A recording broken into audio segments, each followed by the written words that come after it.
Sejam muito bem-vindos a mais um episódio do Despolariza. Hoje tenho comigo o músico, voluntário humanista, médico sem fronteiras, fotógrafo e muito mais, Raul Manarte. Bem-vindo, Raul. Oh, obrigado, Tomás. Antes de começarmos aqui a falar com o Raul, queria-vos relembrar para fazerem like, subscrever, essas coisas todas, que é uma forma de ajudar este projeto. Não vos vou chatear mais com isto e vamos aqui diretamente para o Raul. O Rui está ali dentro na regi.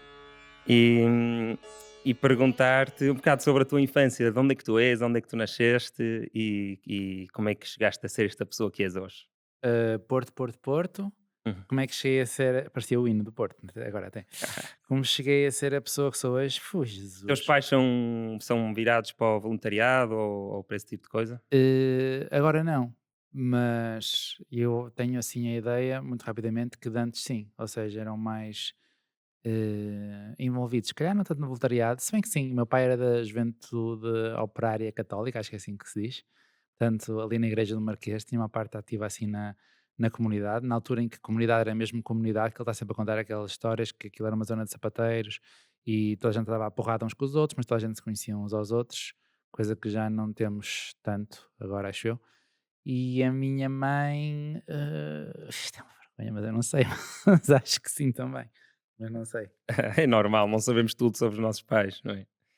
Aliás, no outro dia estava a pensar nisso. Eu fui pai agora há pouco tempo, como te estava a dizer antes de começarmos a gravar, e já pensei nisso, que é, "Fogo, ele vai ter uma ideia minha, mesmo específica, da pessoa que eu vou ser e sou agora nos próximos 10 anos, não é? É engraçado como pá, quantidade de histórias que ele não vai saber minhas, não é? E então é normal tu não saberes. Exatamente, os teus pais conhecem-te a tua vida toda, mas o contrário não é verdade, não é? Uhum. E pronto, não sei se eles mudaram muito, mas eu acho que eles eram assim ativos. Sempre foram, e a minha família toda, porque depois eu fui assim criado mais com os meus primos mais velhos e blá blá blá, muito pá, conscientes do outro, isso acho que sim. E ninguém tinha a mania de. Porque os meus primos tinham um pouco mais de possibilidade, mas nunca tinham aquela mania de nós e eles falarem de espolarizar, nunca assumiram muito essas diferenças. Portanto, acho que houve sempre assim um sentido de, não quero dizer altruísmo, mas pelo menos empático, nem que não seja uma empatia cognitiva. Acho que sempre me foi imbuído um pouco isso. Uhum. E quando é que te começaste a interessar mais ativamente por meter as mãos na massa? Na adolescência ou já depois, mais na vida adulta? Foi na adolescência, eu lembro-me de, isto vai parecer super moralista e armado ao cagalhão, mas lembro de estar na adolescência a pensar, pá, o que é que me vai prender assim muito? O que é que qual vai ser o fim pelo qual eu vou aguentar os meios? Viktor Frankl? Um pouco, um pouco. E ele, pronto, foi no campo de concentração, né? Hum. E uma coisa era a música, porque sempre achei que havia, pá, era algo físico até, e outra coisa era ajudar as outras pessoas, porque eu acho que não, até há uma literatura sobre isso. A maior parte das pessoas acha que é um altruísmo puro, que só faz a 100% em benefício do outro, quando a investigação mostra que há sempre algum tipo de benefício para ti. Uhum. Pode ser social, pode ser de estatuto, pode ser que estás a obedecer uma regra moral, pode ser whatever. Eu até sou da opinião, e isto não é um estudo científico, é só uma opinião, que, que é 100% por nós que fazemos essas coisas. Mas já vamos a isso mais à frente. Ok, e então onde é que foi o primeiro sítio que fizeste voluntariado? Foi no Porto. Foi foi com sem-abrigo. Estava aqui indeciso se foi com sem-abrigo ou foi com os putos do bairro, mas foi com sem-abrigo primeiro. E comecei. E foi com a igreja ou foi com alguma associação? Foi com uma cena que se chama Legião da Boa Vontade, Uhum. que agora não conheço tão bem, mas não tinham um cariz nada religioso. Pelo menos nas atividades que fazíamos, Uhum. não era só chegar, voluntariar, receber a roupa, aquela parte mais logística e depois distribuí-la. Uhum. Eu acho que o primeiro voluntariado que fiz também foi com os sem-abrigo no Porto, mas foi com a Paróquia de Cristo Rei e também não havia nada de religioso no voluntariado em si. Não era um grupo que era da igreja, mas não estávamos a benzer os sem-abrigo, nem a obrigá-los a rezar antes de comer a sopa. Ok, interessante. E gostaste da sensação? Logo? Ou S- ne- torceste o nariz? Como é que foi? Lembras-te? Acho que começou, tipo, a abrir cada vez mais e mais perguntas. Porque é que porque é que as pessoas estão aqui e, sei lá, porque o que é que as levou aqui? Como é que a gente pode realmente ajudar? Que esta é a pergunta que ainda hoje acho que é a mais importante, que é o que é que tu podes fazer? Como é que tu podes contribuir? E eu sei que tu gostas de altruísmo eficaz, portanto, o que é que tu podes fazer que realmente tenha impacto e como é que tu medes esse impacto? E portanto, acho que começaram-se assim a abrir caixas atrás de caixas. Hum, mas acho que gostei, porque senão acho eu que teria deixado, não é? Ou seja, teria deixado mais cedo. Ainda mantive algum tempo. Uhum. E depois, quando começaste a estudar psicologia, tu já sabias que uma parte do que querias exercer era em trabalho humanitário? Não, eu escolhi psicologia para aí no segundo semestre do 12º ano, ou seja, fui daqueles que não sabia, não tinha a menor ideia para onde é que ia. Depois, uns colegas meus disseram que eu tinha jeito para ouvir as pessoas e eu gostava dessa sensação, voltando àquela coisa do altruísmo, faz-te bem a ti. E pronto, e decidi ir por aí. Mas nunca pensei que fosse parar a missões humanitárias, nem quando estava na faculdade até especializei-me um bocadinho em criança, coisa que eu nunca mais peguei nisso depois de acabar o curso. Isso surgiu depois só mais tarde. Hum. Então tu acabas o curso e começas a exercer psicologia, certo? Sim, no CAD, ou seja, fazia teste rápido de HIV. Cada capital distrito tem um centro de testagem rápida e anónima ao VIH e o Porto também tem uma unidade móvel. E então eu fazia estas coisas, centro e unidade móvel. Muitas vezes fazia unidade móvel noite, ou seja, estava muitas vezes ou em zonas recreativas, tipo o Piolho, imagina, ou a Queima, ou então estava em zonas de trabalhadores de sexo, que é uma população que, pronto, que tu podes testar à noite e que epidemiologicamente, desculpem, teria algum racional para ser testada. Uhum. Mas então fizeste isso e ainda fazes isso? Ou agora só. Como é que tu vives? Vives de quê? Tens razão, estou sempre a parar, não é? Estou a ser um mau entrevistado. Não, Então, não, epá, eu até gosto por acaso. Não gosto muito de ficar calado assim meia hora. ok. Então não ias gostar da minha profissão, se calhar.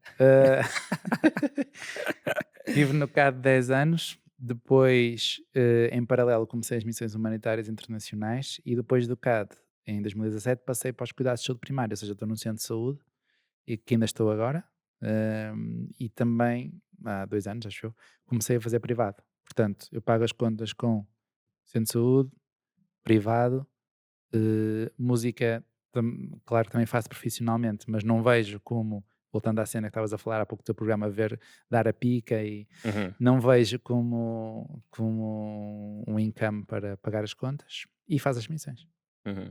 Então, já que falaste de música, vamos a isso. Qual foi o primeiro instrumento que fizeste formação de música? Sim, estive na Escola de Jazz do Porto, na antiga e na nova, sei que se calhar não sabem o que eu estou a falar, mas pronto.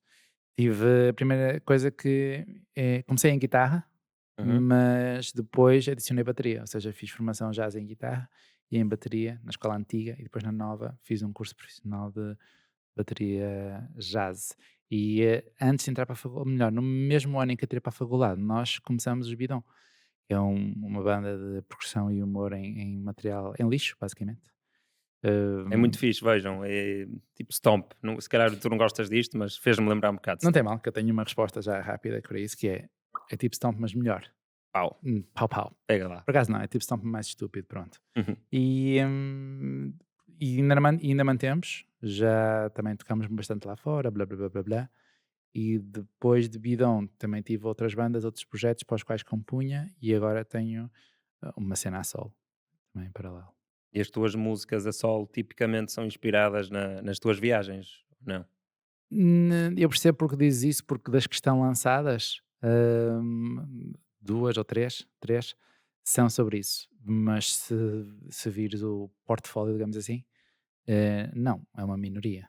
Uhum, Mas essas acabam por tiveram um efeito que eu não estava à espera, tiveram um efeito mobilizador das pessoas e, portanto, não houve aqui muita procrastinação de tenho de acabar, ou tenho de gravar, ou tenho de fazer o vídeo. Não, foi bora, bora, bora, porque isto vai ser uma ferramenta útil. Então antes deste teres lançado já tinha havido esse movimento por causa da música? Sim, porque a primeira foi em Bissau, acho eu, foi em Bissau e ao mostrar, eu mostrei à equipa, ainda estava lá, eu gravei tudo lá, mostrei à equipa e a equipa imediatamente mostrou às Nações Unidas, tem lá uma delegação. Eles disseram: "Não, nós queremos usar para uma campanha de sensibilização." E pronto, e Ah, ok. eu pensei: "Ok, então bora lá." Ou a música teve sucesso antes de lançar? Todas têm, porque eu mostro à minha mãe. Muito bom. Ok, e então agora a música é uma paixão e vi que também gostas de fotografia. Pá, nós somos bastante parecidos, na verdade. Eu também gosto muito de música e quando fiz a minha viagem assim maior, que foi um ano, um dos meus objetivos para passar tanto tempo na Índia foi para aprender sitar. Uhum, Sempre que vamos à Índia fazer voluntariado, eu aproveito para ter mais aulas com o meu guru.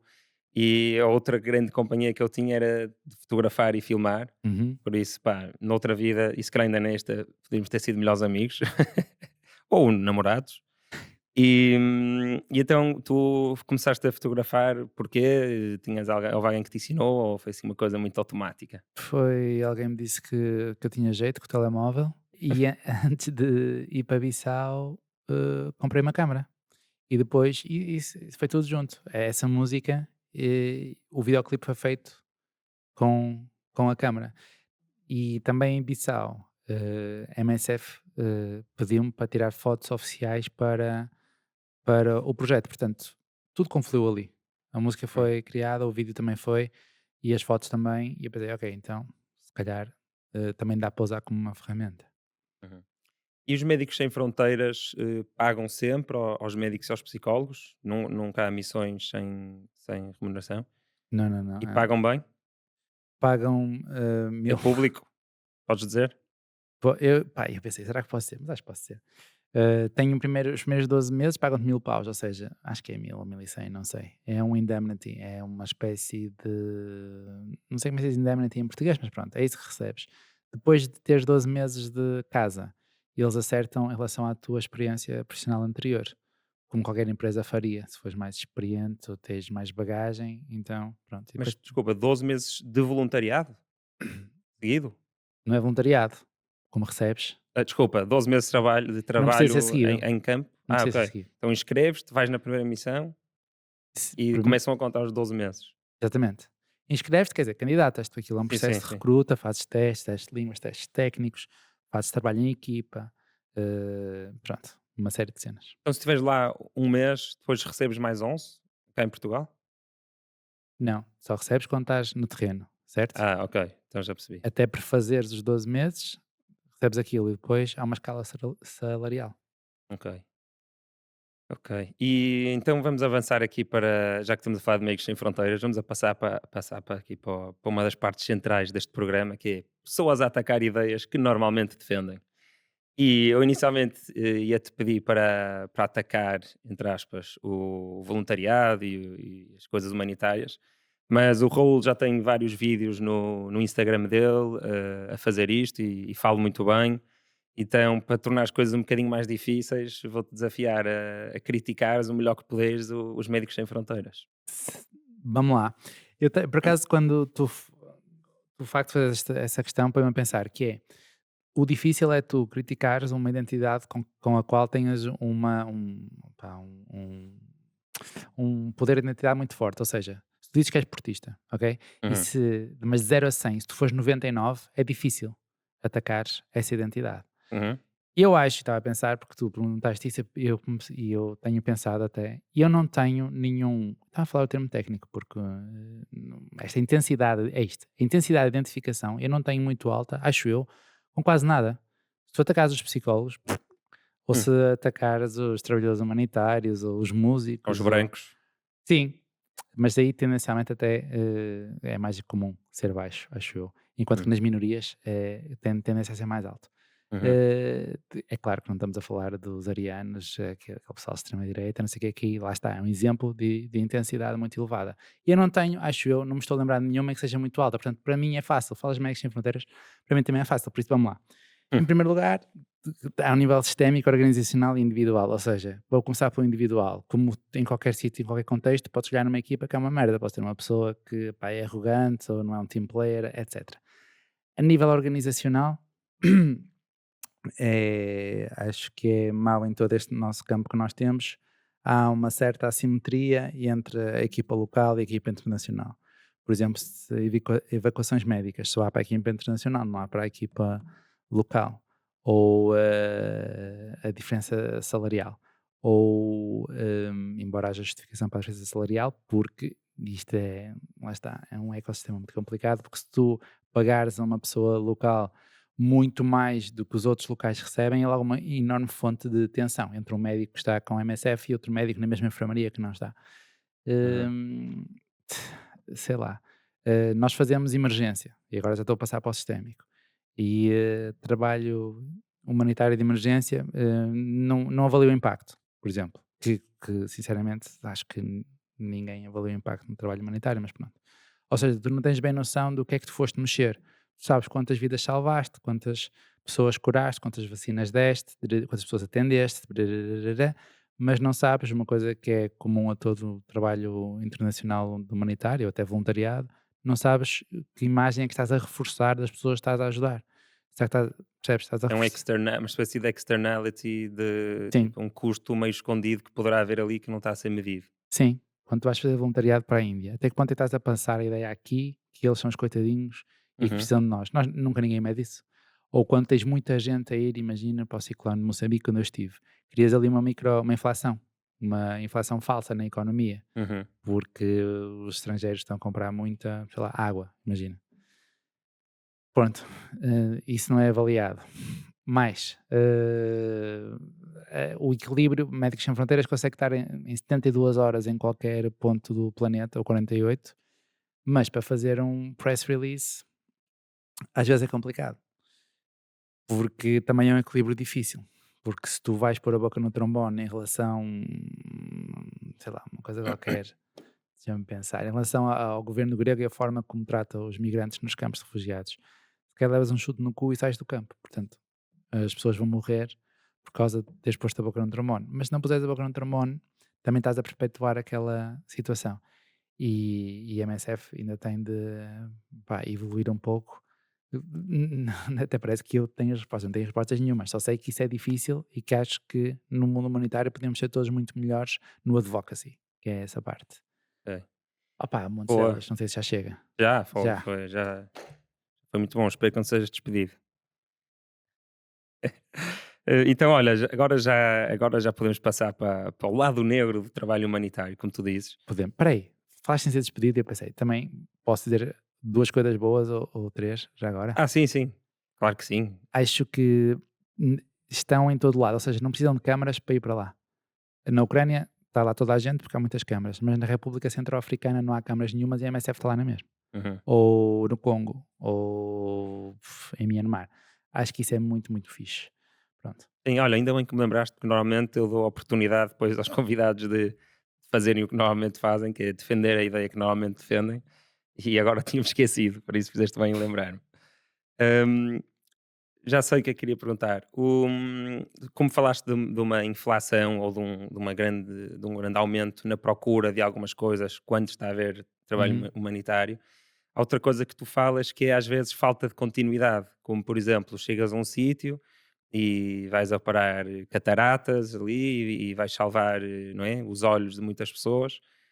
Só que depois vais embora e a consulta é dos 6 meses e de 1 ano e 2 anos ninguém vai fazer e às vezes se calhar, não sei se é pior do que não fazer nada, mas, tu já viste isso alguma vez ou conheces histórias específicas? Sim, conheço histórias e claro que já vi. Essa é uma das razões pelas quais eu prefiro emergência do que desenvolvimento, que é mais a tua área, porque acho eu. Não, não, a nossa até há pouco tempo era só emergência entre aspas, não era precariedade. Agora que abrimos um centro comunitário, e aí sim é mais desenvolvimento. Ok. Era emergência contínua, digamos assim, era o problema grave dos sem-abrigo em Calcutá. Aham. Mas então? Hum? E porque agora vamos começar aqui uma conversa. Porque é que era emergência então? Como é que resolves? Houve um pico no sem-abrigo? Não, era emergência no sentido em que há milhares de pessoas, dezenas de milhares de pessoas que precisam hoje de um abrigo e comida, percebes? Era emergência no sentido de As urgência. necessidades são urgentes. Sim, Sim, sim, sim, era sim. urgente, se calhar era Ok. melhor do que emergente. Sim, Sim, sim, sim. urgente. Quando eu quero dizer emergência, é tu tens, imagina, tens umas condições que são muito urgentes, que é, por exemplo, sei lá, a taxa de mortalidade no Congo já é muito alta e pessoas vão morrer hoje de whatever, malária. Mas nessa taxa muito alta houve um pico, ou porque houve uma guerra, ou porque há uma epidemia, nessa taxa que já é alta e já é urgente, houve uma anormalidade. Uhum. Emergência é isto. Certo, certo. Nós entramos para o pico reduzir e depois basamos. Desenvolvimento tenta baixar a linha de mortalidade que é anormalmente alta. Uhum. Uhum. Pronto. Pronto, como deves compreender, a questão da sustentabilidade, opá, é muito mais premente no desenvolvimento do que na emergência, porque na emergência, por si só, já, em princípio, é temporário. Há um ciclone, há pessoas que vão ali morrer, vai haver uma epidemia de cólera ou por causa daquilo, mas depois vai passar, e esse pico. Enquanto que, sei lá, baixar o número de sem-abrigo que há no Porto ou baixar a taxa de mortalidade materna em Bissau é uma coisa estrutural. Portanto, só por si, acho eu que fica claro que a questão da sustentabilidade é pá, muito mais premente e problemático no desenvolvimento. Mas claro que também há em emergência. Mas eu já fiz desenvolvimento, não é? Por exemplo, nós estivemos em Bissau, pediatria intensiva, neonatologia intensiva, e depois, quando o projeto acaba, passas o equipamento ao governo, sim, às autoridades locais, mas eles conseguem manter, têm recursos humanos para o fazer, têm os fundos para o manter. Quantos dias vai demorar até começar a haver corrupção, não é? Que muitas vezes é um problema, pelo menos assim nos países mais subdesenvolvidos onde eu já estive, é sempre um grande problema. Exatamente. Ou então uma coisa que revela logo uma diferença na perspectiva de quem ajuda e é ajudado, que é, se calhar não é isso que lhes interessa, não era a prioridade, não era aquela neonatologia, preferem outra coisa qualquer, sei lá, agora não recordo nenhum exemplo, mas tu vais lá preocupado em elevar o nível de escolaridade das crianças, por exemplo, mas mal sais e eles querem aumentar a produção de caju, imagina, ou aumentar a produção nos campos onde os pais trabalham. Pois, e depois também tens as consequências inesperadas. Gostei muito de uma história que tu contas de. Gostei muito, não, porque é horrível, mas achei interessante. Um poço que foi construído numa vila que a tornou rica o suficiente para conseguirem comprar armas e chacinar a vila ao lado. Caramba, não é? Quem diria? É surreal. É mesmo, nós há muito, sei lá, há tantos exemplos desse, até na natureza, quando os americanos levaram os quilos ingleses para o Central Park, que depois há milhares de histórias dessas, Sim, como os sim. Os coelhos na coelhos na Austrália, Austrália, era o que eu exatamente, ia dizer. que é um sistema tão equilibrado do qual tu tens de admitir que não percebes absolutamente nada, certo? E eu tenho a sorte de trabalhar na saúde mental, portanto, para mim é muito óbvio, quando eu vou para outra cultura, que eu não manjo nada. E eu não sei como é que tu processas dor, não sei como é que é para ti o luto, não sei qual é o papel, sei lá, do líder da família quando há uma crise versus como é que é o papel da mulher, por exemplo. E eu não sei. E para mim isso é muito claro. Portanto, nesse sentido, tenho uma injeção de humildade à força e ainda bem. Era o que estávamos a falar Uhum. há pouco, por isso é que nós preferimos ou priorizamos que haja uma equipa local de saúde mental e nós estamos a dar o que for preciso. Às vezes é material, know-how, outras vezes é dar caladinhos e ouvir bem, mas e aprender muito com a equipa local, porque eles é que sabem, aliás, isto é 90% das vezes, versus aqueles contextos em que tu é que dás o apoio através de um intérprete. É horrível, não é? Tu não gostarias de ter consultas com um psicólogo alemão através se calhar tu falas alemão, mas percebes o que eu quero dizer. Sim, com intérprete, pois. E então imagina, tu estiveste agora há pouco tempo na Ucrânia, não foi? Foi em Lviv? Não, não, não, foi em Kropyvnytsky e em Ivano-Frankivsk, que são no centro, mesmo no meio do país. Ok. E então vocês chegaram lá Aham. e o que vocês fazem não é dar consultas de psicologia a pessoas com stress pós-traumático, nem stress, trauma recente, é, ensinarem, entre aspas, os psicólogos locais a saber lidar com essas situações, certo? Sim, fazemos mais do que isso, mas na intervenção direta é muito isso que fazemos. É claro que há situações em que não há psicólogos sequer, trabalhamos com lay counselors, ou seja, são pessoas que podem ser professores, podem ser enfermeiros, até podem ser auxiliares de qualquer tipo de ação médica, ou qualquer pessoa que tenha perfil para isso, para, por exemplo, dar psicoeducação ou para ter escuta ativa. Muitas vezes, como fizemos também na Ucrânia, capacitamos os médicos e enfermeiros para lidarem com pessoas que estão em stress agudo, como tu disseste muito bem, ou estão com sintomatologia traumática. Hum, Porque as pessoas locais é que vão conseguir ser eficazes na intervenção psicológica. É claro que nós também acabamos por fazer primeiros socorros psicológicos, ou seja, imagina que são os primeiros dias, eu cheguei à zona, está uma confusão de caraças, tu vais falar com atores-chaves, pode ser o líder tribal, pode ser a feiticeira, pode ser o enfermeiro, pode ser o presidente da junta, o professor, pode ser as coisas todas, e todas estas figuras-chaves são também eles sobreviventes, não é?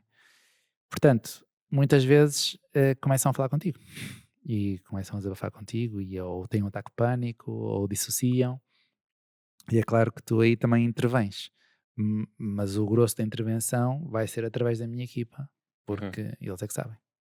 Mas então, tu no imagina, vocês chegam lá e ensinam essas coisas, entre aspas, nos casos em que há mesmo psicólogos e que vocês vão treiná-los, e vocês isso não implica, de certa forma, uma superioridade dos psicólogos de Médicos Sem Fronteiras? Ou seja, os pobrezinhos dos psicólogos ucranianos não percebem nada disto, por isso nós, Médicos Sem Fronteiras, psicólogos, vamos ensinar como é que se lida com isto? Se não implica na percepção de quem está de fora? De toda a gente, dos próprios, se calhar, psicólogos ucranianos, que se calhar sabem tanto como vocês, e agora vêm estes que nem são de cá tentar nos ensinar o que nós já sabemos, mesmo da vossa perspectiva, que é inevitável, de um ligeiro savior complex, que já vamos Sim. falar mais à frente. Sim. Pois, eu acho que é mais de quem está de fora, ou seja, não sei se estou a ser justo aqui. Acho que depende muito, agora voltando aos 3 níveis, um bocado do nível individual. Ou seja, é como tu tens formação de qualquer tipo de um especialista qualquer cá. Ou seja, tu acho que já ninguém, acho eu, já ninguém dá formação de género, pá, eu é que sei e vou-te passar esta cena e tu.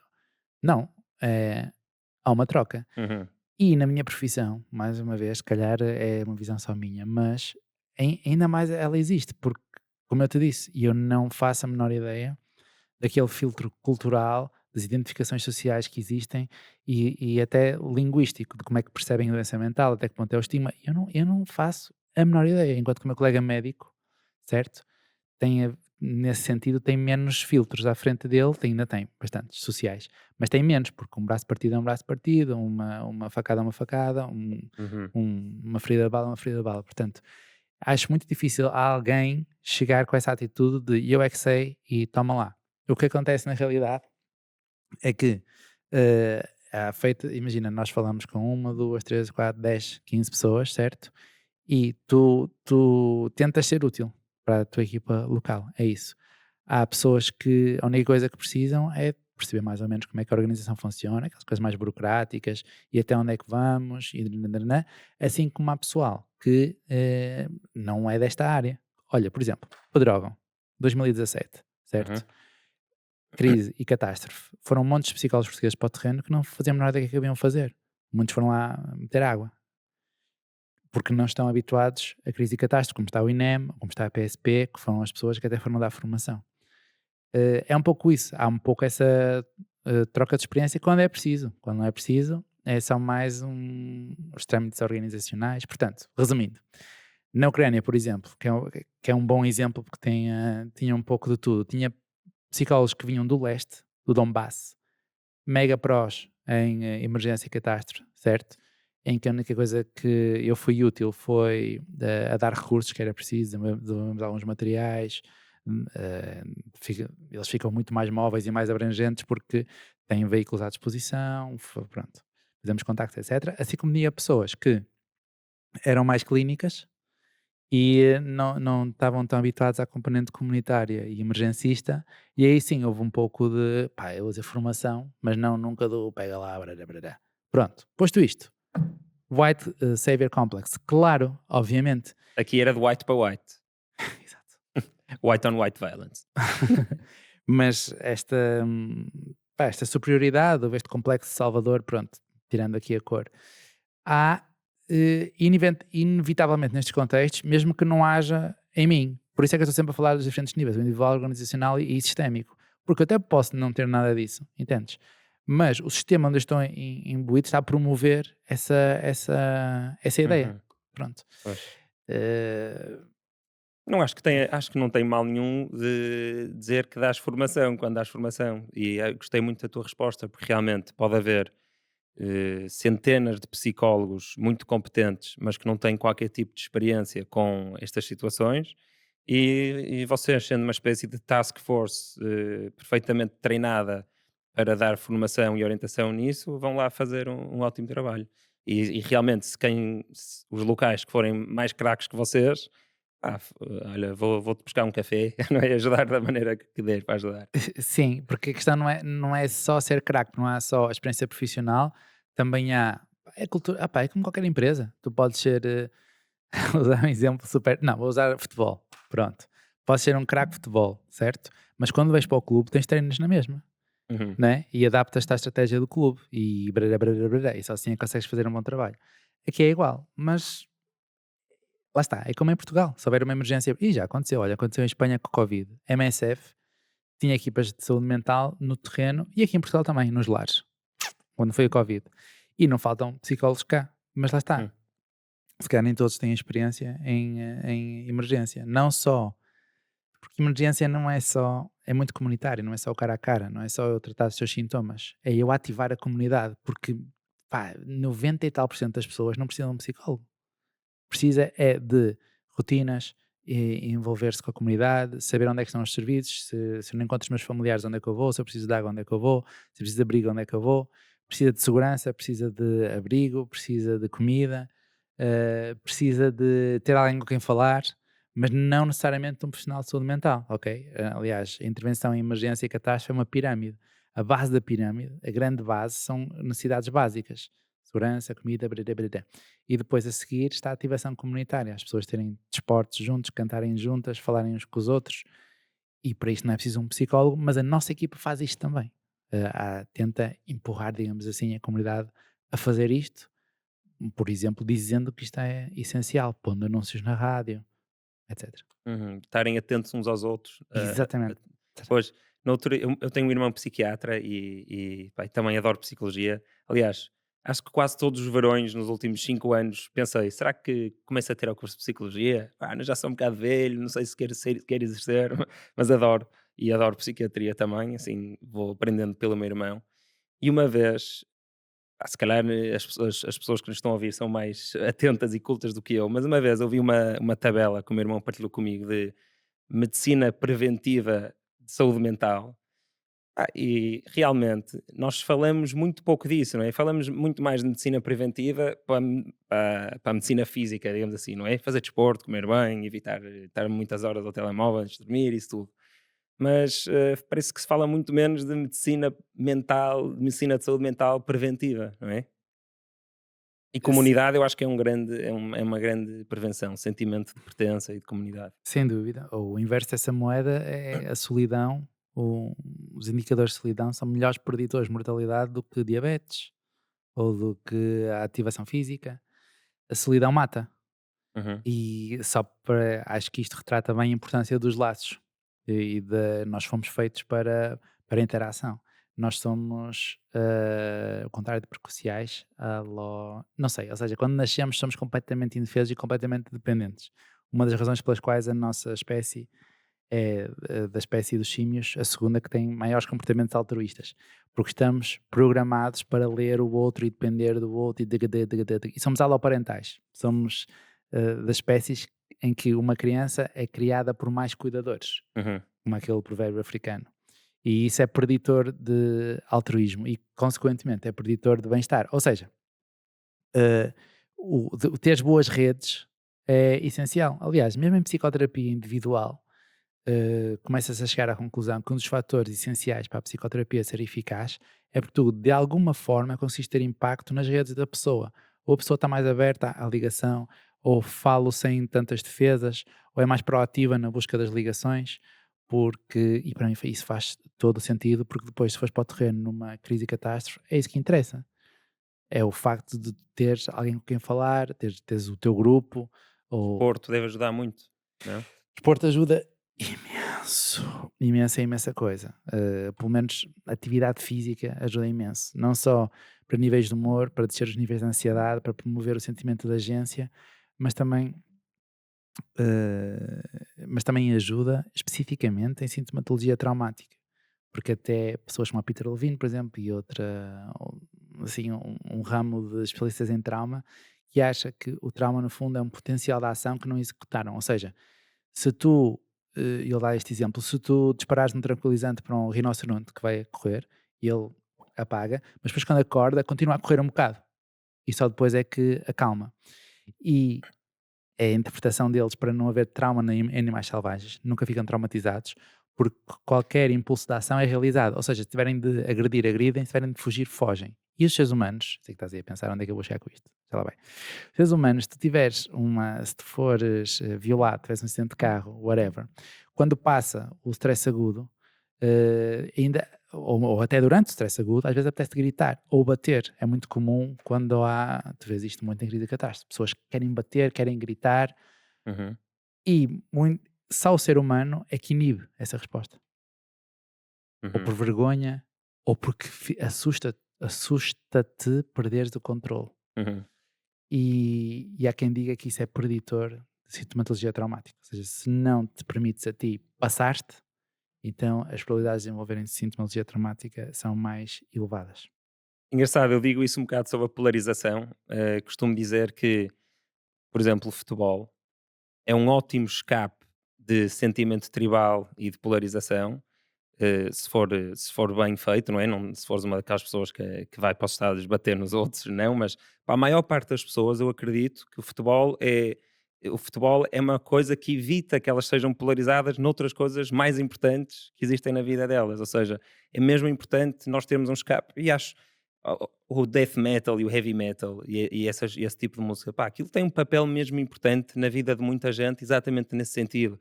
E às vezes vês o aspecto de um vocalista de death metal e se calhar ele tem a língua cortada a meio e está, não é, com um ar sinistro, mas conheces e é a pessoa mais doce, mais gentil e que, pá, e se calhar é assim tão doce e gentil porque arranjou ali um escape para gritar e para bater em coisas, nem que seja mandar guitarras para o chão. Opá, pertence ao grupo que está na base de muita polarização, e volta ao início da nossa conversa. Polarização é tu identificaste muito com o teu grupo, e Uhum, então dá-se o enquadramento estratégico, é que qualquer questão que te ponhas, que eu te ponha, a tua opinião é do teu grupo, não é? Pronto. E sim, concordo em absoluto. Acho que o futebol pode ser um exemplo saudável dessa identidade de grupo. Agora, a usar aqui Henri Taschfeld, pá, que é a base de muita coisa e acho que toda a gente devia ler, da identidade social. E não sei, acho que essa ideia é fixe. Não sei se o facto de identificares muito com o futebol é protetor de não te identificares tanto com coisas que às vezes são mais problemáticas. Não sei, mas concordo que é uma identificação saudável, porque nós fomos feitos para criar grupos. A velocidade e facilidade com que criamos nós e eles é assustadora. Aliás, uhum. das experiências que eu mais curto é se eu te apresentar dois gajos agora, mas isto uma premissa, é que tu tens de ser, lá está, tens de ter alta identificação com o grupo de futebol. E isto foi feito com clubes de futebol. Se tu identificas muito com o teu clube, e se eu te apresentar duas pessoas e digo-te, olha, ele é do teu clube e ele não é. E depois dou-lhe choques, ponho-te eletros na cabeça, dou choques a um e dou choques ao outro, tu sentes mais a dor do teu. E conheceste-o há 5 minutos. Eu Uhum. só te disse que ele é do teu clube. Só isto. E há experiências em que nem sequer tem que partilhar o clube. Há umas experiências eu não sei se não foi do Jonathan Haidt ou foi do Danny Riley, sabes? O Danny Riley do Predictably Irrational. Não. Fixe, esse livro é fixe. Mas juntam pessoas e dividem-nas em dois grupos e dizem, olha, ou seja, uma coisa que foi totalmente exterior, dizem, este grupo é do Bruce Springsteen e este é o do Elvis, e passado, não me lembro exatamente qual é a experiência, mas passado pouquíssimo tempo, já há um viés a favor dos que calharam no teu grupo, mesmo sendo uma coisa que tu nunca tinhas pensado, não é? Como o Bruce Springsteen. Exato, É isso começou com surreal. Henri Tajfel, chama-se paradigma dos grupos mínimos, ou seja, Uhum. levou 30 gajos do 12º ano, do primeiro de faculdade, e fez um teste falso, não lembro o que era, acho que era ver em 2 quadros, e diz: "Vocês acharam mais, são mais surrealistas, vocês são mais realistas", e depois em experiências de dar dinheiro e não sei o quê, as pessoas tinham viés para o grupo, que acabou de ser formado por um critério completamente aleatório Era e mentira, falso. exato. Exatamente, Opá, é surreal. É surreal. exatamente. E por um lado é muito bom, porque dentro do grupo há mais empatia, tu valorizas mais os atributos positivos, mas entre grupo pode ser muito mal, porque Uhum, há menos empatia, realças mais os pensamentos negativos, generalizas mais, tipo, se és uhum. daquele grupo então são todos iguais, e, e isto é um fator importantíssimo que acho que nós ainda não conseguimos dar a volta, porque esqueci-me agora daquela constante, mas há uma constante para o tamanho do neocórtex, ou do pré-frontal, não me lembro, e o grupo dessa espécie, ou seja, quanto maior é o teu pré-frontal em proporção, maior normalmente é o grupo desses primatas. E o nosso está mais ou menos 120 ou 125. Uhum. Por isso, quem fala disto é um gajo muito conhecido, agora estou a esquecer do nome, mas tu conheces, certeza. Por isso, é um desafio para nós estarmos em grupo, como estamos todos os dias, em grupos com mais de 100 pessoas, que isso é o nosso dia a dia. Né? Hum. Isto há uns milhares de anos era impossível. Tu nunca te cruzavas com alguém que não conhecesses há uns Uhum. milhares de anos atrás, e agora a gente faz isso todos os dias. Portanto, categorizar, fazer grupos, generalizar, tem de ser, só que é perigoso. E tem outra vantagem evolutiva que eu vou fazer um vídeo sobre isto um dia, já estou a fazer há muito tempo, que é, imagina três tribos, tribos. A tribo A é 100% empática e altruísta para toda a gente, de forma igual, ok? A tribo B, que é intermédia, é empática e altruísta para o seu grupo e desconfiada e meia violenta para fora. E a tribo C é violenta para toda a gente, entre uns outros e com os outros. Pá, se imaginares, por exemplo, a tribo C encontra. A primeira tribo C morre logo metade, porque não sabem entender e não sabem formar canções ou bandeiras ou identidades culturais para haver aquela cola. Então morrem logo metade. Um, e depois, se encontrar com o A, os do A dizem olá, bem-vindo, e morrem logo todos, porque os do C são mais violentos. Só que os do B, se encontrarem os do A, pá, também os matam e ganham, e são esses os genes que sobrevivem. E se encontrarem com os de C, não ganham sempre, porque os de C não se conseguem unir, não conseguem sentir a tribo, a bandeira, a cultura, o que é que seja o elemento. E então estes, como são capazes de se sacrificar uns pelos outros para Uhum. dentro, mas não para fora, ganham. E nós somos descendentes dessa tribo B ao longo de milhares e milhares e milhares de gerações. Ou seja, há darwinismo ao nível individual, é multi-level selection, mas depois também há seleção natural ao nível da tribo, e é daí que vem este equilíbrio fascinante que é o ser humano, que é isto, que conseguimos ser muito egoístas e depois conseguimos ser muito altruístas e sacrificar a vida às vezes pelos outros. Sim, é verdade. E também depende de vários fatores da espécie, como tu estás a dizer, do facto de sermos aloparentais, de criarmos as crias, da quantidade de receptores de oxitocina que tens, da sensibilidade da amígdala para o medo dos outros, e depois ainda começa a entrar a parte social e da tua educação, porque se tivesse as tuas necessidades emocionais satisfeitas, a capacidade de ser altruísta, as probabilidades de serem altruístas aumentam. Se for alguém do teu grupo, é mais fácil ser altruísta do que se não for. Se tiveres um social discounting mais baixo, porque há pessoas que têm um social discounting muito alto, ou seja, sou muito amigo para a minha irmã e para a minha mãe e para os meus amigos, mas se for um primo, eu sou um bocadinho menos, e se for um estranho, ainda sou um bocadinho menos. E depois há fatores tipo culturais. Em algumas culturas o donativo é muito comum, noutras é menos. A idade é mais frequente para os jovens fazerem voluntariado, para os mais velhos fazerem donativos. Uhum. Ah, o rendimento é sim um misto, enquanto alguns atores mostram que as classes mais desfavorecidas, isto existiu no Covid na América do Sul, os mais desfavorecidos faziam davam mais empréstimos às famílias e faziam mais contactos e ajudavam mais do que as pessoas com mais rendimento, mas há outros estudos que mostram que é exatamente ao contrário. Pá, acho que é uma área super importante que nós todos devíamos conhecer mais e tu estás a fazer um excelente contributo para isso, porque, por exemplo, na polarização, uma coisa que ajuda muito é o contacto de qualidade entre um grupo e outro, em que há mais ou menos há equilíbrio, ou seja, não há muitos de um e poucos do outro, em que não são uns a ditar as regras, outros são outros, ou outros. Há a teoria endogrupal que diz que se fizeres contacto com um objetivo em comum, com um problema em comum, que esse contacto também vai ser positivo, portanto, o estereótipo diminui. Já temos assim algumas dicas fixes e está na altura de começarmos a usar mais. Eu digo isso muitas vezes ao pessoal que faz missões, que tu não podes vir para cá, apesar de eu sei como é que isso é, vir para cá e estás à mesa e pá, como é que tu não fazes nada pelo pessoal que está na Ucrânia, como é que tu não fazes nada pelos migrantes ou pelos sem-abrigo na Índia? E isso, a pessoa não tem o teu ponto de vista, não vai conseguir empatizar como tu empatizas porque não passou pelo que tu Uhum. passaste, portanto, tem de ser de outra forma. Sim, sim, não dá para forçar a empatia. Claro que não dá para forçar o amor, não é? Eu não te consigo, por muito que tu quisesses, agora não me conseguias amar, não é? Tinha que ser uma coisa, teríamos que ir jantar. Queres ir jantar?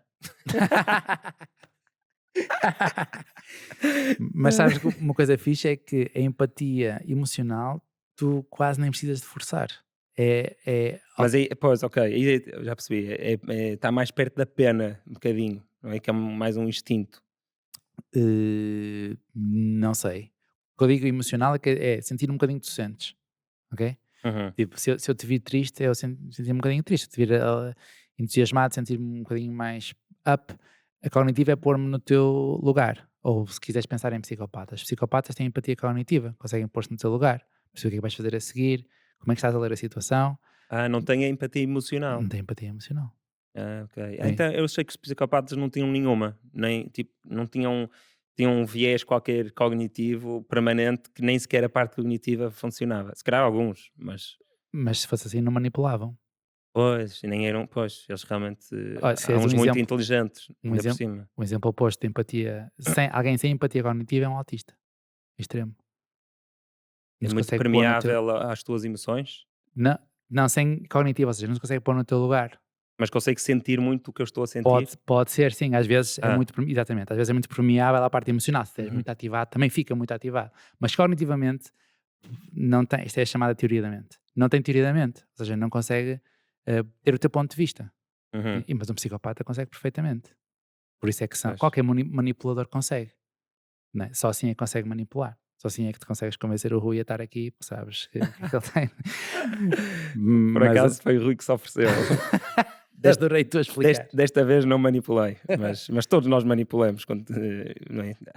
Acho que é difícil distinguir a linha entre marketing e manipulação às vezes. Qualquer Sim, coisa que uma pessoa esteja a tentar vender, há ali uma quando é que passa a ser só marketing e quando é que é manipulação. sim, Ui, então para conseguir donativos é um dilema moral constante na minha vida no Kolkata Relief, nós nunca, acho que nenhuma única vez mostramos imagens assim muito duras, de nada. Tentamos mostrar a parte positiva sempre. Foi uma decisão que tomámos bastante cedo. Ahm, mas às vezes, e continuo, mesmo passado 5 anos, a pensar: ok, mas isto está a acontecer e se calhar eu partilhar vai fazer com que as pessoas fiquem com uma imagem mais verdadeira do que realmente é. Mas por outro lado, opá, estou se calhar um bocado a usar o sofrimento para conseguir mais donativos, percebes? É uma amarela. E eu penso nestas coisas bastante tempo. e ainda bem que pensas, porque isso é muito comum no nosso campo, não é? Mas lá está, se mostrares a imagem, estás a ligar a empatia emocional. É Uhum, automático, não precisas fazer nada. E é muito mais eficaz se tu usares um texto ou se usares estatísticas. Se eu disser que este ano morreram, acho que são 708 pessoas afogadas no Mediterrâneo, é uma coisa. Se eu te mostrar o vídeo de uma, o uhum. impacto é totalmente diferente. Ou se eu te contar a história de uma, isso ativa logo imediatamente a empatia emocional. E há estudos que mostram isso, quando falas de uma criança, as pessoas dão mais do que quando falas de uns irmãos sem nome. Exatamente, é o efeito da vítima identificável, Ah, é? exatamente. É. É, e eu percebo o teu dilema, porque pode ser glorificar a pobreza ou não, desculpa não, glorificar não, mas manipular o sofrimento Bem, isso não sei. Não acho que não há nenhuma resposta, porque vai tudo dar à intenção. Porque Uhum, qual é a tua intenção? claro. Tu achas que a tua intenção é nobre e tu achas que vai servir melhor, e sabes melhor isto que eu do altruísmo eficaz, não é? Se vai ter impacto na pessoa que estás a tentar ajudar ou não. Se Uhum, tiver, é justificável, não é? pois. Se um dia tiveres uma resposta, liga-me. Bem, Porquê é que tu fazes trabalho humanitário? Vamos acabar aqui com uma parte mais pessoal. Porquê? porque, por causa disto, porque, porque sei que há, sei lá, olha, há 5 pessoas que morreram hoje afogadas no Mediterrâneo. Só para dar aqui um exemplo, eu gosto, não é eu gosto, mas a questão do Mediterrâneo, como é a Europa, liga, hum, há um sentido de responsabilidade, pelo menos para mim, ainda maior. Porque na Índia, a decisão, os decisores não são meus empregados como são os decisores aqui Uhum, europeus. Pronto. Não há qualquer diferença no valor humano, não é nada disso. Até porque não estamos a falar de europeus. Mas já assim, pá, revolta-me ainda mais. E a revolta é um dos sentimentos que leva à ação. Portanto, eu sei que eu consigo ter impacto. É por isso que eu faço trabalho humanitário. Porque eu sei que consigo salvar vidas ou aliviar sofrimento. Quando porquê? fui, Porquê é que queres fazer essas coisas? Porque queres fazer essas coisas? Eu acho que, como te disse, a empatia emocional é automática e o altruísmo é bom para mim. Ou seja, é uma resposta automática. Toda a gente faz isto. A única variável diferente aqui é a distância. Porque se o Rui estiver ali, Rui, estás a ser estrela hoje. Se o Rui estiver ali a eletrocutar-se, nós vamos lá e tirámo-lo da tomada. Só que se ele estiver no Mediterrâneo, eu não vejo e não o faço. Hum, Há algo, para mim, a distância diminuiu-se, se calhar por vários fatores, mas, ou pelo menos, eu tenho a noção que consigo diminuir, ou seja, eu tenho a noção que se quiser, eh, estou ali com a pessoa. Portanto, é muito difícil depois de saberes que isso acontece, não fazeres mais. É como tu descobriste na tua despensa a pessoa a morrer afogada. Claro que ias lá, a tua despensa, né? Mas se for a milhares de quilómetros, se calhar há muitos fatores cognitivos aqui. Um deles é a difusão da responsabilidade, whatever. uhum, Mas é importante dizer que aprendi desde a primeira missão que trabalho humanitário é só, pá, é necessário, mas não é de todo suficiente e também tem um impacto negativo e às vezes até contribui de uma maneira meio marada para isto continuar a acontecer. A outra mão, se calhar, que nós temos é como cidadãos e como e, e exigindo mudanças. E o Mediterrâneo é super claro. Eh, As pessoas só morrem porque a Europa fez uma coisa inacreditável, que foi em 2015 diminuiu a busca e salvamento. Quando mais pessoas se atiravam ao mar, nós tiramos os nadadores salvadores da praia. porquê? Porque se salvassem pessoas, teriam que levar para um país europeu para cuidar? Há de ser assim uma coisa, não é?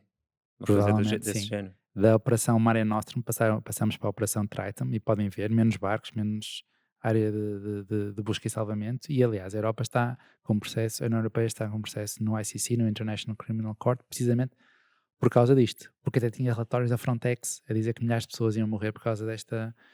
E agora continua. Isto continua de uma maneira inacreditável em que nós financiamos a Líbia através da Operação Sofia, que entretanto já se extinguiu, e agora é do EU Trust Fund for Africa, em que nós financiamos a Guarda Costeira Líbia, que faz pushbacks, ou seja, as pessoas tiram-se. Líbia está abaixo da Itália, as pessoas vão para a Líbia para atravessar para a Itália. Quando entram no barco, a Guarda Costeira pega no barco e empurra-as para trás, o que é completamente ilegal. E a Líbia não é um porto seguro, já desde 2012 ou 13 que o Tribunal Europeu considera que a Líbia não é um porto seguro, porque é um Estado folhado, não assinou a Convenção dos Direitos Humanos dos Refugiados, etc. Mas desculpa, esses barcos que estão a empurrar para trás pertencem à À Líbia? Líbia financiados, treinados, equipamento pela Europa. Às vezes a Frontex, que é a nossa polícia. eh, Mas isso pode salvar vidas, fazerem isso, ao- de afogamento. certo. E depois, quando vêm para a Líbia, falta esta parte, Hum. vão para os centros de detenção, onde as pessoas são torturadas, são vendidas, são escravizadas. A CNN, o Channel 4, a Amnistia Internacional, a Human Rights Watch, a UNHCR, para dizer fontes europeias ou o europeu, ou o Conselho da Europa, têm relatórios e têm testemunhas, têm evidência, uma montanha de evidência em que as pessoas são torturadas e são filmadas para depois receberem dinheiro. São abusadas sexualmente. Há um documentário que chama-se Root 4, uma senhora a dizer que viu um recém-nascido a ser atirado aos cães. Isto acontece na Líbia. Portanto, as pessoas salvam-se de ser afogadas, sim, mas depois não podem voltar para aqui. O que as ONGs civis fazem é que, muitas vezes, dentro de águas líbias, salvam as pessoas, mas levam-nas para Malta, ou para a Itália. Ou seja, tiras uma pessoa da frigideira, mas não a levas para o forno. Uhum. Esta analogia agora foi pau. Certo? Levas para a segurança. É para isso que as salvas. É como o nadador Salvador aqui na praia de Gaia, tirar um puto da água e mandá-lo por uma ribanceira abaixo. Mas eles então, eles quando entraram no barco estavam em que país? Líbia? Líbia. As Eles pessoas saíram da Líbia e voltaram para a Líbia? foram arrastados de novo para a Líbia, Sim. sim. Pois, então aí há outra questão que é, esquece a parte mais importante, que é que são os seres humanos e que merecem a nossa preocupação e cuidado e respeito. Mas pensando aqui agora como a União Europeia, se a União Europeia tem uma responsabilidade sobre tratar de líbios que estão a tentar vir para a Europa e não estão a conseguir, então também tem que ter a mesma responsabilidade por alguém que está a sair do México a tentar vir para a Europa. Sabes o que eu quero dizer? Ou a Europa começar a focar-se nisso, abre essa questão que é, ok, mas porquê só aqui? Porquê é que não estamos agora a criar centros ou a melhorar os centros onde migrantes ou refugiados de guerra, que são coisas muito diferentes, estão a ficar presos no mundo todo? Percebes? Acho que há aí uma questão política também, que é a partir de onde é que começa a ser o teu problema, politicamente, não como ser humano. Volto a Certo. referir. Acho que não é assim tão complicado, porque a Europa não paga tortura e morte no México. Se pagasse, estava aqui a dizer a mesma coisa. Mas pá, quem é que esses centros Paga de na Líbia. detenção são. Paga a guarda costeira que traz para cá. Paga uma guarda costeira que não é uma guarda costeira, são milícias. Paga uma guarda costeira que tens montes de vídeos a atirar, a disparar contra os barcos de busca e salvamento das ONGs civis. Não, isso é sinistro, mas o centro onde as pessoas ficam, É na Líbia. mas não é a Europa, não foi a Europa que abriu esse centro, ou foi? Não foi a Europa que abriu esse centro, Pronto. mas mantém no cheio. Uhum. Mas percebes o que é que eu queria dizer? É a responsabilidade política, onde é Hum, que começa e onde é que acaba, não é? Porque é só ali na Líbia? Porque é que não, a Europa não, se tu achas que era bom a Europa fazer um centro de detenção melhor ali, ou que não Não, se acontecessem calhar eu essas não me expliquei, se coisas, calhar não me expliquei bem. Estou a falar hum, do Mediterrâneo. sim, O Mediterrâneo é a nossa fronteira. uhum, Tu e eu temos a fronteira mais mortífera do mundo. Muito mais que México, Estados Unidos ou ainda Paquistão. Mas 10 vezes mais. Que é o Mediterrâneo, certo? portanto, E as- nunca Exato. tinha pensado dessa forma. A Europa tem as fronteiras mais mortais do mundo. Não é de agora. Temos há 7 anos. Uhum. Mas a proporção da primeira para a segunda, que eu não me lembro se é Índia, Paquistão, acho que é pá, de 10 vezes mais. Na Europa morreram pá, dezenas de milhares de pessoas desde 2014. Oh, Ok? Portanto, se as pessoas estão no mar e se uma embarcação passa por alguém, tu és obrigado a tirar a pessoa do mar. E és obrigado a devolvê-la a um porto seguro. Ou seja, ok. é proibido tu devolveres à Líbia. É proibido tu devolveres à Turquia. Ok, porque está acontecendo na tua fronteira. Porque está acontecendo na tua fronteira. Exatamente. Eu não Porque estou a se dizer para irmos fosse na fazer. fronteira entre a Líbia e o país abaixo, já não teríamos essa responsabilidade. Não teríamos essa responsabilidade, mas sim, não teríamos essa responsabilidade, certo? Mas nós Teríamos estamos. enquanto seres humanos, mas não Sim, politicamente. sim, sim. Mas nós estamos a fundar, a dar dinheiro. Pois, ok. Eu não estou só a falar do facto de nós não. Estamos a dar dinheiro que levam pessoas a esse sítio. Então, pá, só Sim, isso tem que ser mudado e tem que ser repensado. sim. Tu estás a pagar tortura e Uhum. assassinato, não só no mar, mas também na Líbia. Eu sei que não me estás a Mas acreditar. Eu vou fazer um vídeo, eu estou a pagar com este. muita coisa da qual não concordo. E tu estás a pagar umas políticas que se chamam externalização das fronteiras, em que agora que esqueci-me do nome das terras espanholas que estão ali em Marrocos, Tanger, e há também ali na Líbia, em que o problema está a ser empurrado mais para lá e para lá e para lá, certo? Mas está a ser empurrado a quebrar todas as regras que tu quiseres. Se tu não quiseres a regra dos direitos humanos, tens a própria lei marítima é quebrada. Aqui em território europeu, a diretiva de abrigo,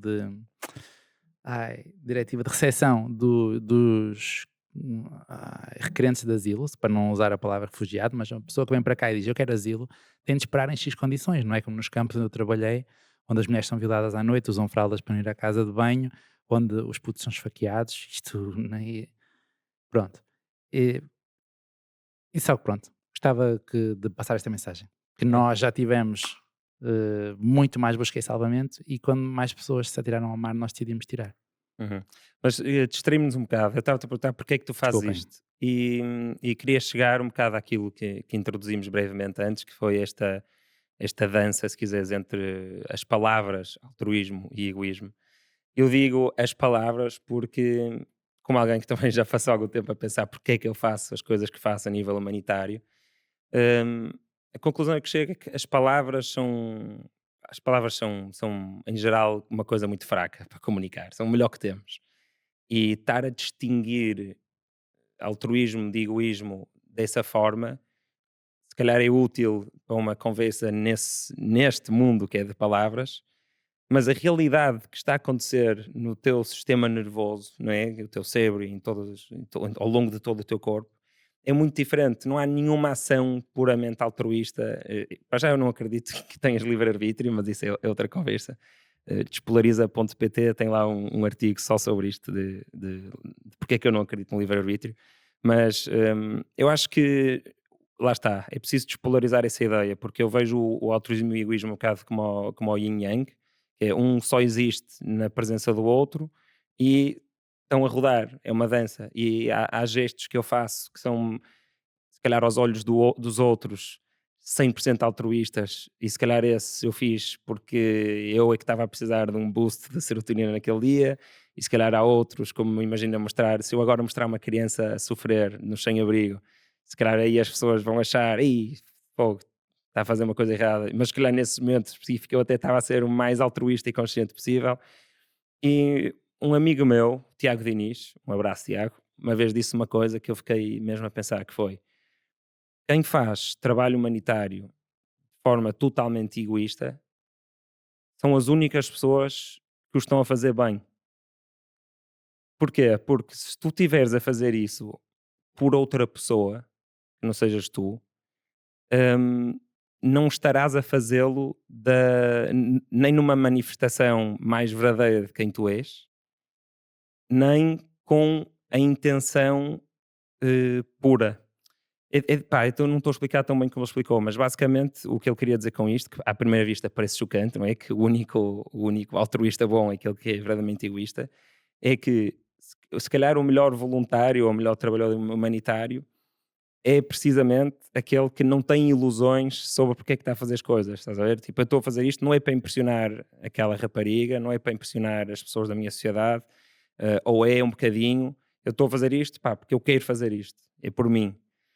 E pá, isto é uma coisa, eu penso bastante nisso. Quanto é que tu achas do que tu fazes é que é realmente altruísmo? Olha, eu posso fazer aqui uma pequena revelação, é que vai sair um livro meu este ano, chama-se O Altruísmo Não Existe.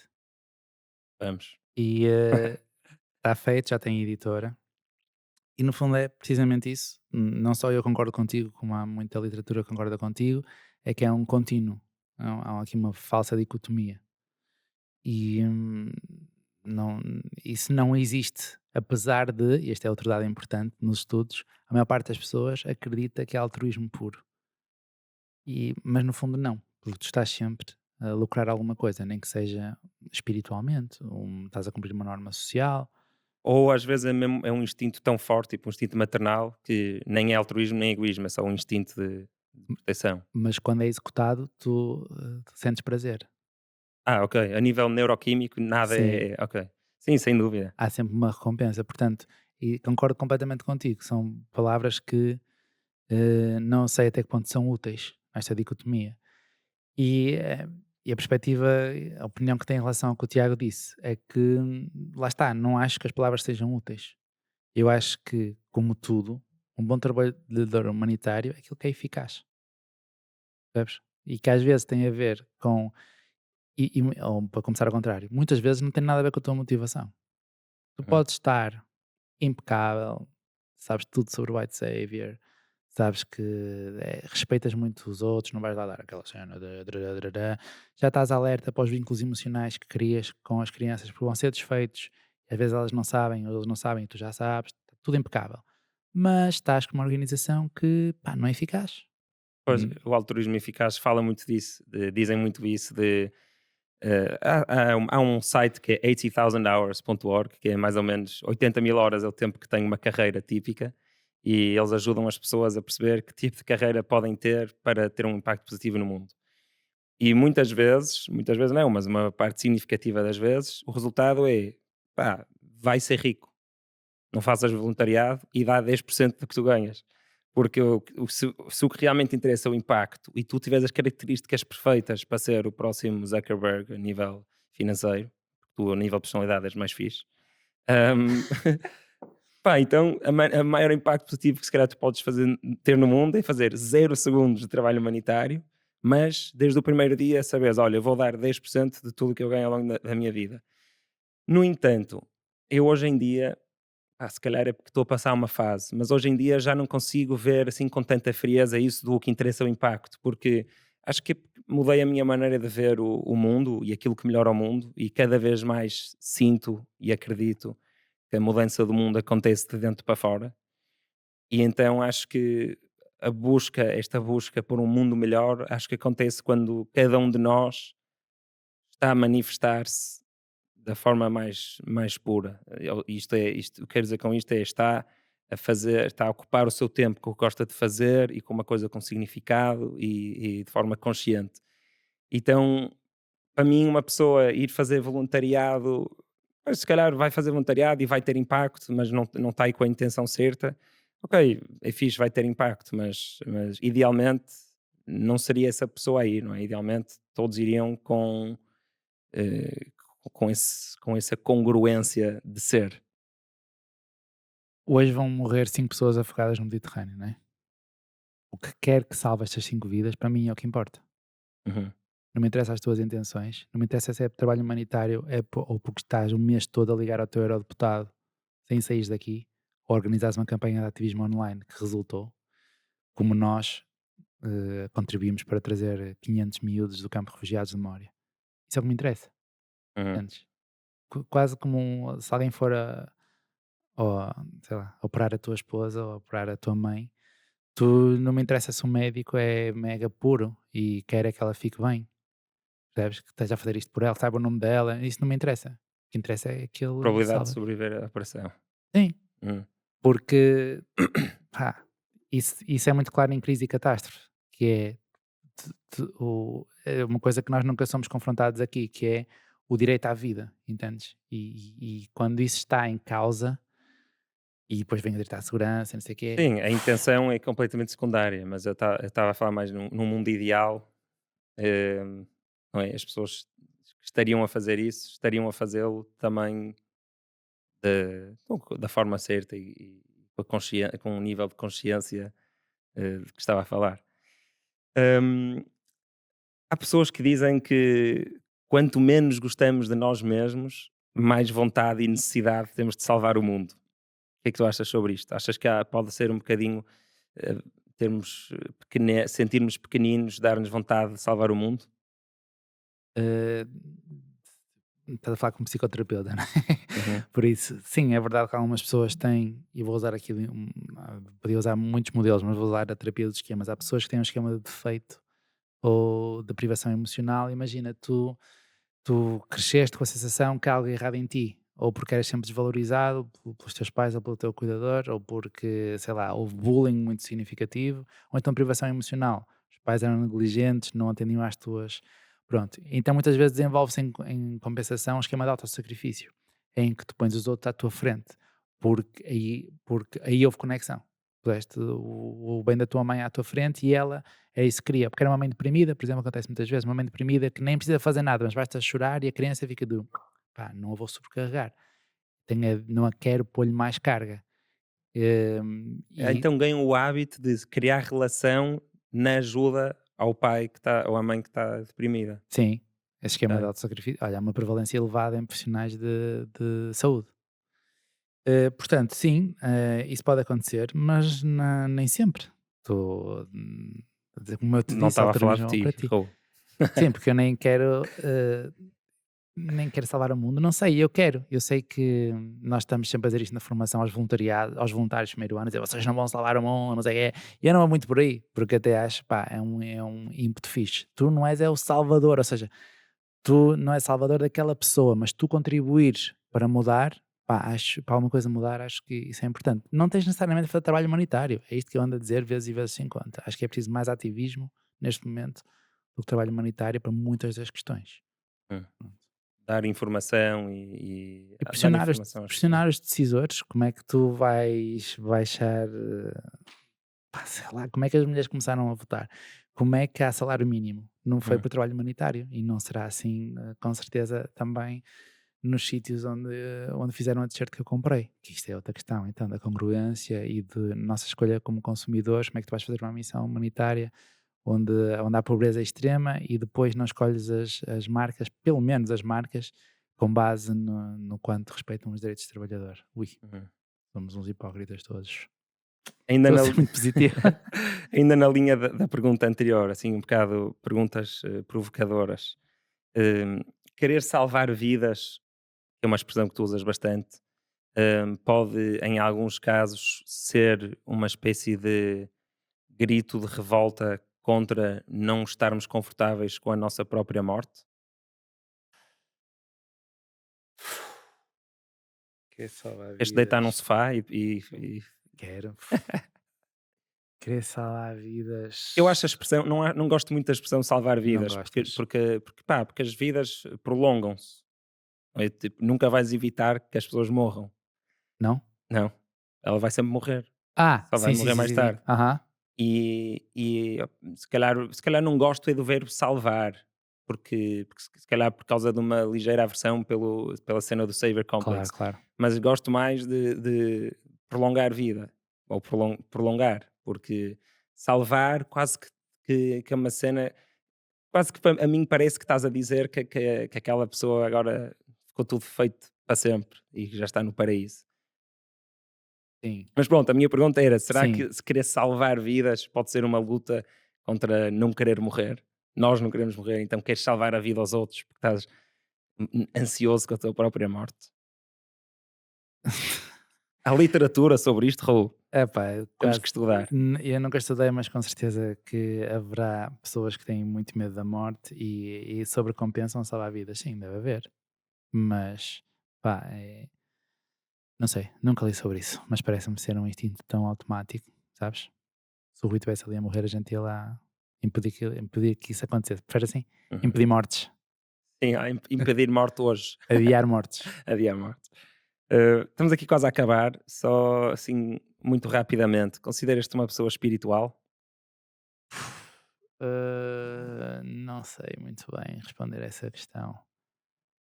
Acho que toda a gente é, quando tu trabalhas num ambiente paliativos, por exemplo, ou até mesmo crise e catástrofe, ou, não é? À beira da morte, né? Toda a gente tem uma dimensão espiritual. Eu com certeza que terei, a minha é mais, sei lá, não sei explicar, é mais. Não sei explicar. Às vezes fico encantado. Olha, até pode ser com altruísmo, com pessoas que estão desesperadas e ajudam-se umas às outras em situações em que eu se calhar não, eu não conseguia fazer aquilo. E sinto que há assim algo maior, estás a ver? Se calhar é só neuroquímica, com certeza que é, mas pronto, sente-se isso. Ou na arte também, Uhum. não é? Sem dúvida. Aqueles momentos de catarse ou de. Já te aconteceu emocionares-te a ti próprio a compor? Já, sim, porque Eu só tenho pá, aí 3 músicas de também quando tive uma banda, e isso aconteceu uma vez, foi durante a semana da queima, pá, e foi das experiências mais bonitas da minha vida. E quando me aconteceu é, a escrever também, aham, tipo, tu está-te a sair uma coisa que te está a emocionar como se não tivesses sido tu a escrever ou a tocar. Foi uma cena mesmo. é muito fixe, porque não sei qual é o adjetivo bem para isso, mas não sei explicar. Transcendente, se calhar. É, hum, é como se algo que tu tinhas saiu, algo que tu tinhas e está ali e não sei explicar. E depois Canalizar, há quem chame isso de canalizar. É algo que está a passar por ti e estás só a ser veículo, percebes? E percebo, depois, e depois de teres sido veículo, estás a ser a primeira pessoa que está a absorver aquilo que tu canalizaste. é muito fixe. E É. depois quando tocas ao vivo, quando e alguém tem uma reação emocional àquilo, também é outro momento mesmo fixe. É. E depois, isso é o que é mesmo fixe na arte, é que cada um sente à sua maneira, né? Até interpreta, até pode ser, está a ler a letra e está a ler, interpretar de uma maneira diferente e acho que é muito fixe. Bom, então com as artes vamos despedir. Raul, obrigadíssimo. Obrigado, eu. Foi altamente ter-te aqui. Dava para falarmos muito mais tempo, porque pá, lá está, temos muitas coisas em comum, mas has de vir cá take 2 daqui a pá aí 50, 100 episódios, 200, Bora. se eu durar tanto tempo com este Claro que sim. projeto. Quanto a nós, muitíssimo obrigado por terem estado connosco. Querem apoiar este projeto para eu poder continuar a entrevistar pessoas tão fixes como o Raul? Há de haver um link aí em baixo para se tornarem mecenas. Por tão pouco como 10 cêntimos por dia podem ajudar e ter acesso a conteúdo exclusivo. Se quiserem ajudar de uma forma grátis, subscrevam e vemo-nos na próxima. Obrigado. Aí.